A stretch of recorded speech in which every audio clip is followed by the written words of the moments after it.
Welcome to the VBSC podcast. My name is Greg Herceg. I am your host, also known as the Volleyball Strength Coach, and this is the podcast where we talk about all things volleyball strength and conditioning.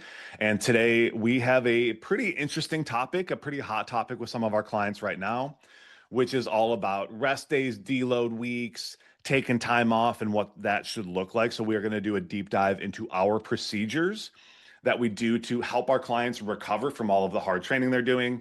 So not only can they jump higher and hit harder and get out of pain, but play volleyball better as well. And we are here with the entire coaching staff today.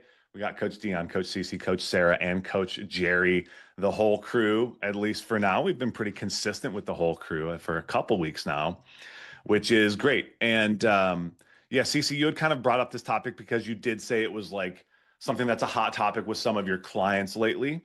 And I know we've got kind of some big tournaments coming up. People are going to need some recovery time, but just if you want to get us started on what you're seeing with your clients and why this came to be kind of our topic for today. Yeah, I think with my clients, it's been kind of two-sided. One, just with us building in deloads to the program, they're just asking why, right? So I think a common thing with training, just both volleyball training and just general training, is that more is better, right? We should just keep going to keep seeing progress.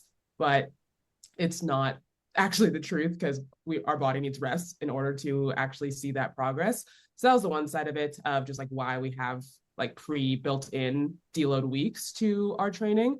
And then the other side was, clients that are needing a deload, whether that's because of fatigue that has built up from training for so long, or coming off of a big tournament. So I had a couple of clients after nationals. They played for 3 days straight, 6 hours a day, 7 hours a day, whatever it was, and can't just hop right back into tempo training right after 3 days of playing. So their body just needed a break. So we had some deloads built into that.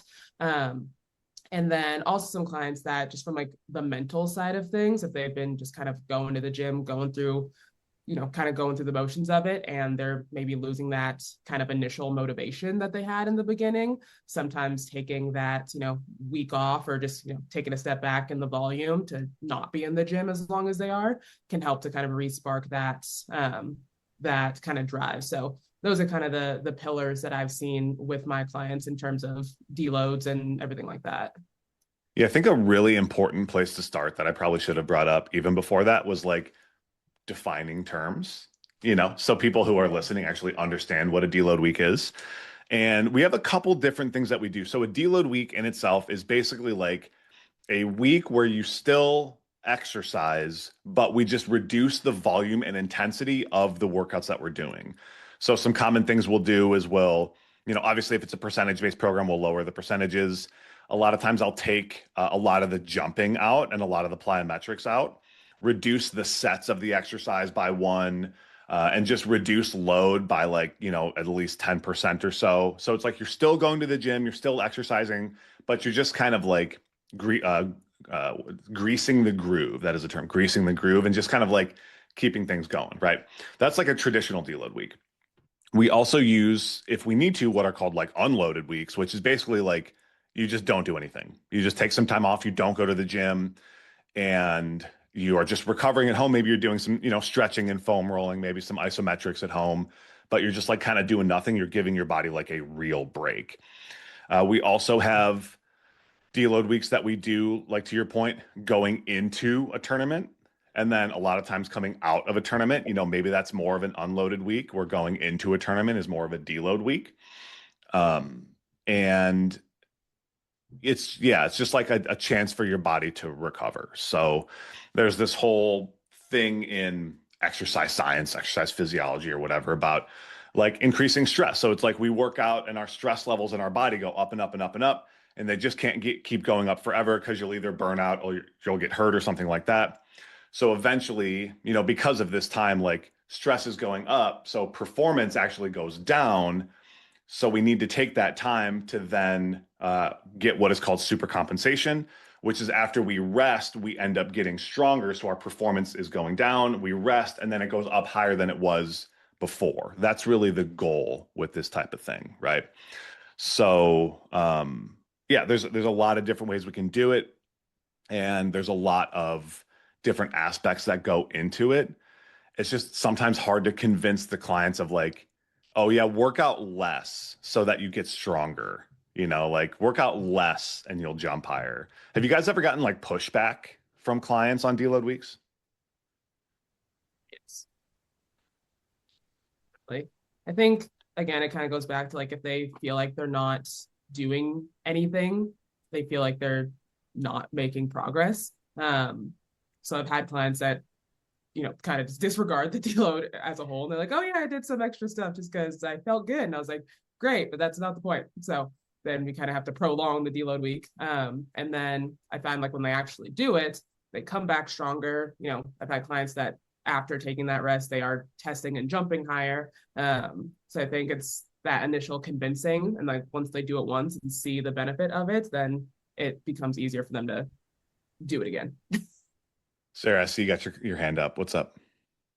Yeah, just kind of coinciding with what CeCe's saying, there's this gym culture, like go hard or go home, right? Like no pain, no gain. And I think sometimes when you have a client who's like really into training and they're doing really well, they're highly motivated, it can sometimes be that mindset that no, you actually are allowed to take a break. It is good to take a break. Think of it as like you're taking one step back so that you can take two steps forward, right? You're giving your body that time to recover.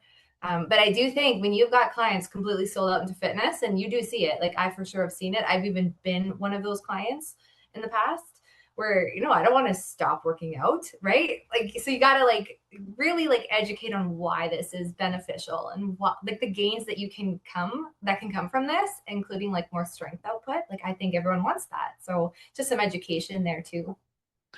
Yeah, and we see that, because we do have the the vert units that we give our one-on-one elite coaching clients, like that's how we know, right? And so it can be like, maybe the first time they're like, I'm making progress, or like maybe they're not making progress, and it's like, cool, take some time off, recover, and then it's like, oh, I just jumped 3 inches higher, because they finally got a chance to rest and give their nervous system a rest, right? And I think an important thing to go over is like how to know if you should take a deload week, because there are certain things where it's like we know we probably want one every 4 to 8 weeks, so we kind of do every 6. But there's, it can be kind of a fluid thing too. Like sometimes you just need to do it.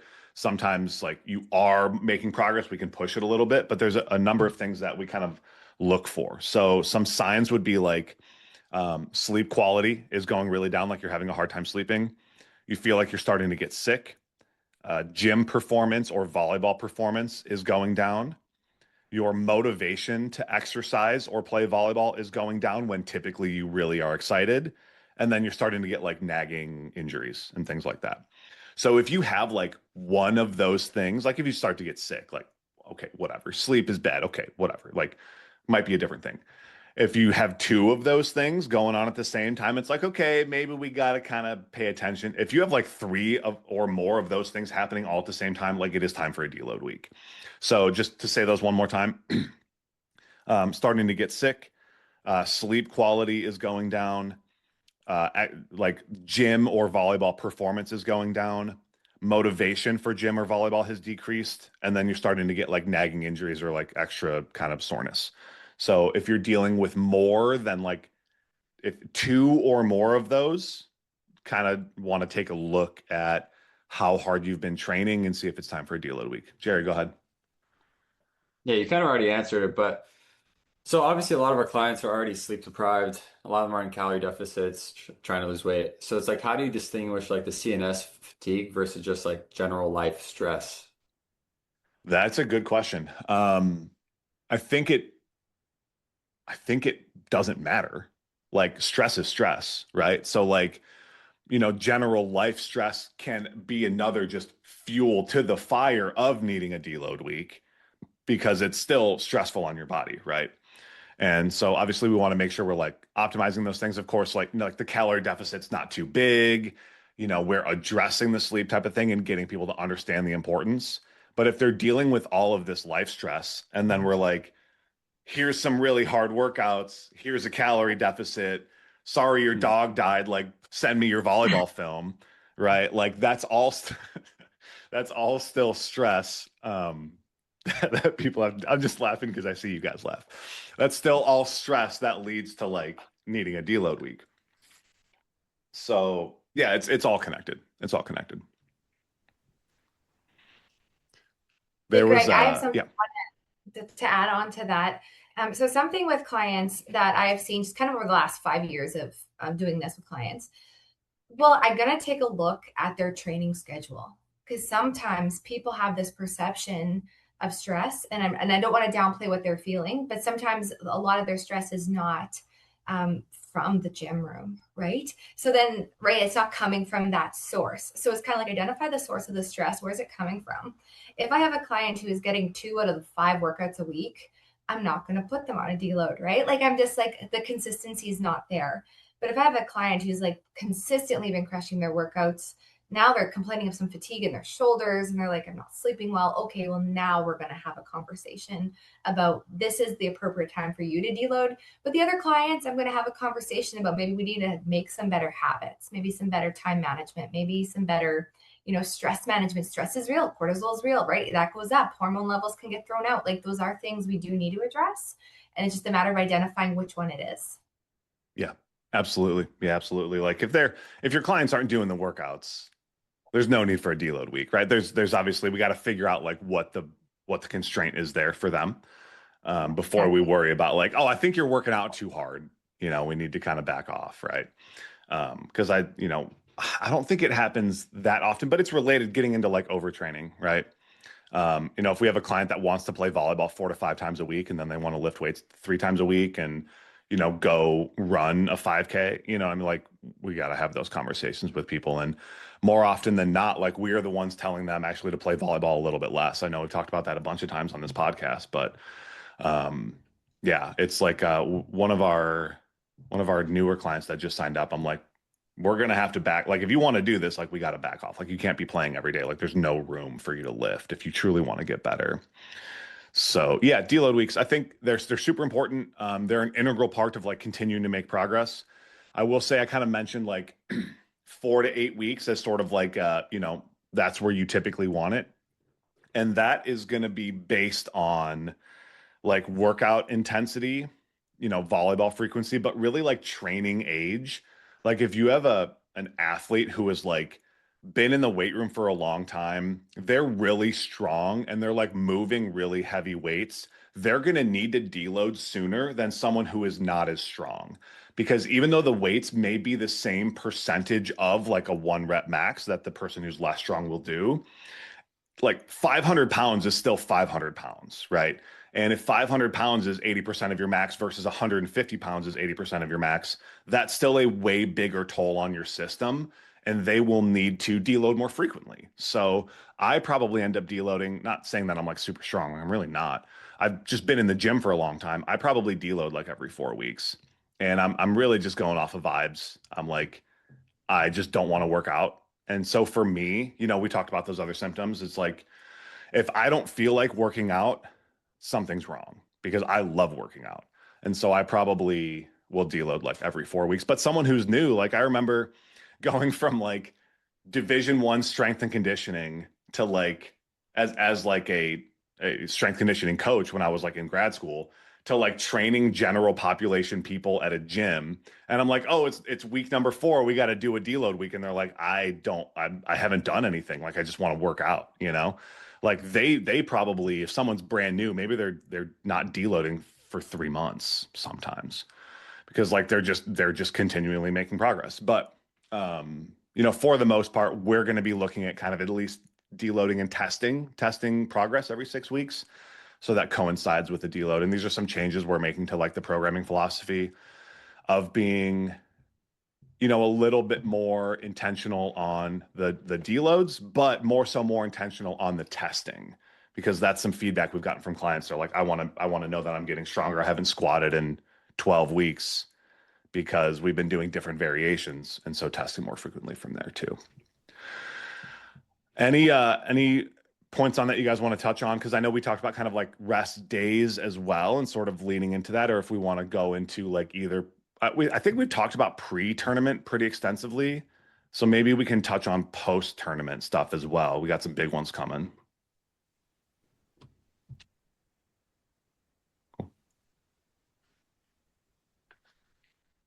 All right, Like let's do you're that one. talking about just not doing workouts like after a big tournament. Is that what the question you're asking? Yeah. So like CeCe had brought up the example of like adult nationals, like 3 days in a row of volleyball. We are, is it this weekend or next weekend is Pottstown? By the time this comes out, this will come out, yeah, like right around that time. We've got Wapaka not too far after that. So a lot of those people, like I know I have clients who are playing all 3 days of Pottstown, and there are people who will play 2 or 3 days of Wapaka, right? And so it's like, well, we just deloaded into this big tournament with them. Then there's like just this massive stress of like intensity and like duration, which is like the two big things that are going to be super, super stressful. Really high intense competition with just like a ton of volume. And then it's like they come back and it's like, well, we kind of have to deload again. Like I know we just deloaded, but like we kind of have to do it again because you just took so much work and crammed it into such a small amount of time. And so usually those are the times for like an unload week, right? Where it's like at least you take the next 2 or 3 days and you just don't do anything.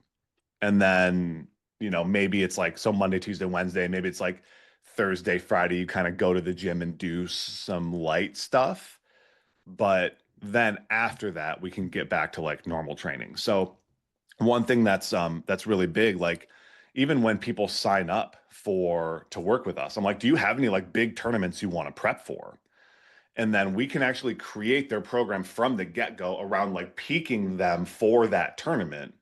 That way we can deload into it. They can be really successful in that tournament. And now we're basically like at the end of that cycle.